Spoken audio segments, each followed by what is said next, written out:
Il y avait un ancien qui, si quelqu'un disait du mal de lui, allait en personne lui offrir des cadeaux s'il vivait dans le voisinage. Dans le cas contraire, il envoyait quelqu'un les lui porter. Qui d'entre nous est sans faute et quel est le sens du pardon? En araméen, le verbe shebar veut dire pardonner et abandonner. Pardonner, c'est tout lâcher, tout abandonner. Abandonner le cycle infernal de la haine et de la vengeance. Ainsi, pardonner consiste à passer sur une offense et à se libérer de la colère, du ressentiment et de toute idée de vengeance. Pardonner est d'une certaine manière être capable de se cicatriser. Nous n'oublions pas l'événement, mais celui-ci n'a plus aucune emprise, une maîtrise sur notre existence. Nous en sommes libérés. Il y a bien une cicatrice, mais cette dernière est habitée à nouveau par la vie. Mais comment peut-on savoir si nous avons réellement pardonné? Nous savons que nous avons pardonné lorsque le souvenir n'est plus douloureux. Il est intégré en nous, il fait partie de notre histoire, mais il ne nous encombre plus. Je peux ne pas sentir le pardon, mais je peux le vouloir, le décider, et c'est ça qui compte. Les sentiments seront guéris par la suite. N'attendez pas d'avoir envie de pardonner. Une fois que vous aurez choisi de pardonner, Satan aura perdu son pouvoir sur vous dans ce domaine, et la main guérissante de Dieu pourra alors agir librement. Vos sentiments ne changeront pas forcément immédiatement, mais vous y gagnerez la liberté sur le champ. La Bible dit « Si le Fils vous libère, vous serez réellement libre ». Jésus ne dit-il pas à Pierre de pardonner jusqu'à 70 fois 7 fois? En effet, le pardon est sans cesse à rechoisir. Le pardon n'est pas une décision que l'on prend une seule fois. Le pardon doit se vivre chaque jour. Il y a donc la volonté personnelle, mais aussi l'expérience personnelle. En effet, le pouvoir de pardonner n'est pas une question de simple volonté. La plus grande source de force réside dans notre propre besoin d'être pardonné, dans la reconnaissance de nos propres faiblesses et l'expérience que nous faisons d'être nous-mêmes pardonnés. Nous pouvons donner aux autres un pardon que nous-mêmes nous avons reçu. Quant à ceux qui exigent à tout prix qu'on leur demande pardon, il arrive qu'ils s'aperçoivent qu'on ne leur demandera jamais. Et ceux qui brûlent année après année du désir que justice soit faite sont souvent déçus au bout du compte. Il faut savoir passer l'éponge, car tant qu'on refuse de pardonner, on traîne son passé comme un fardeau et on reste prisonnier de son amertume. En pardonnant, c'est vous qui passez l'éponge et non le Seigneur. Vous devez avoir confiance que Dieu s'occupera de la personne avec justice et équité, ce dont vous êtes absolument incapable. Tant que vous ne renoncez pas à votre colère et à votre haine, la personne continue de vous faire du mal.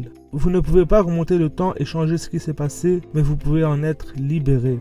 Prenons l'exemple de Gaïta. Pendant la guerre du Golfe, Gaïta avait perdu ses 9 enfants au cours de la destruction à Bagdad de l'abri antiaérien d'Al-Amariya par des bombes américaines. Un demi-millier d'Irakiens ont été brûlés vifs, des femmes et des enfants pour la plupart. Mais 2 hommes, dont un ancien officier de l'armée de l'air, avaient demandé à cette maman de leur pardonner pour ce que les Américains avaient fait à sa famille et à son peuple. Gaïta a pris la main de l'officier et lui a dit « Je vous pardonne » en éclatant en sanglots. Ce témoignage nous montre que le pardon est possible, mais y a-t-il des conditions à pardonner? Il y a 2 étapes au pardon. Il y a la première composante reliée au cœur, qui consiste à remettre l'offense à Dieu. C'est une attitude ou une disposition entre vous et Dieu qui ne dépend pas de la repentance de l'autre personne. Par la grâce de Dieu, vous travaillez à maintenir une attitude d'amour et de miséricorde envers une personne qui vous a offensé. En effet, la réconciliation commence avec notre cœur et pas ailleurs, sans attendre regret ou repentir de l'offenseur. Par exemple, lorsque Jésus est mort sur la croix, il a gardé une attitude d'amour envers ceux qui le mettaient à mort. Il a prié « Père, pardonne-leur, car ils ne savent pas ce qu'ils font ». Ensuite, il y a la deuxième composante transactionnelle, où l'accord du pardon est conditionnel à la repentance de l'autre personne.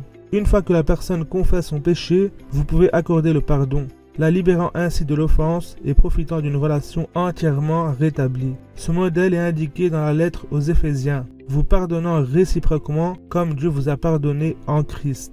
Mais si la personne ne reconnaît pas son tort, demandez-lui vous s'il veut être pardonné. Ouvrez une porte, comme nous le recommande la lettre de Saint François d'Assise à un ministre. Que le Seigneur te bénisse. Voici à quoi je reconnaîtrai que tu aimes le Seigneur et que tu m'aimes moi, son serviteur, et le tien. Si n'importe quel frère au monde, après avoir péché et autant qu'il est possible de pécher, peut rencontrer ton regard, demander ton pardon et te quitter pardonné. S'il ne demande pas pardon, demande-lui toi s'il veut être pardonné. Et même si après cela, il péchait encore 1000 fois contre toi, aime-le plus encore que tu m'aimes, et cela pour l'emmener au Seigneur. Parfois, effectivement, il y a la situation où l'offenseur ne reconnaît pas sa faute, ne veut pas recevoir le pardon ou est décédé. Il est essentiel dans ce cas de vivre le pardon dans sa dimension personnelle, car elle permet à l'individu de ne pas rester enfermé dans un passé suite à la mauvaise volonté ou à l'absence définitive de l'offenseur. Enfin, qu'en est-il de la réconciliation? On peut rencontrer un pécheur qui se repent ou une victime qui pardonne, mais il faut la présence simultanée des deux pour vivre la réconciliation. Par conséquent, à moins qu'il n'y ait à la fois la repentance du pécheur et le pardon de la victime, la réconciliation ne peut pas avoir lieu. Le verbe réconcilier signifie ramener des personnes à la bonne entente. Pardonner vraiment nécessite d'abord que l'offenseur regarde le péché en face et de le voir dans toute son horreur, dans toute sa bassesse et dans toute sa méchanceté. Puis avec cette lucidité, c'est se réconcilier totalement avec la personne qui l'a commis. Là et uniquement là est le véritable pardon. La réconciliation est l'apogée du pardon. Dans certaines relations, la réconciliation est évidemment l'objectif à atteindre, surtout lorsqu'il s'agit d'un couple ou d'une famille. Dans d'autres, le pardon se suffira à lui-même. Il n'y a pas lieu d'aller au-delà.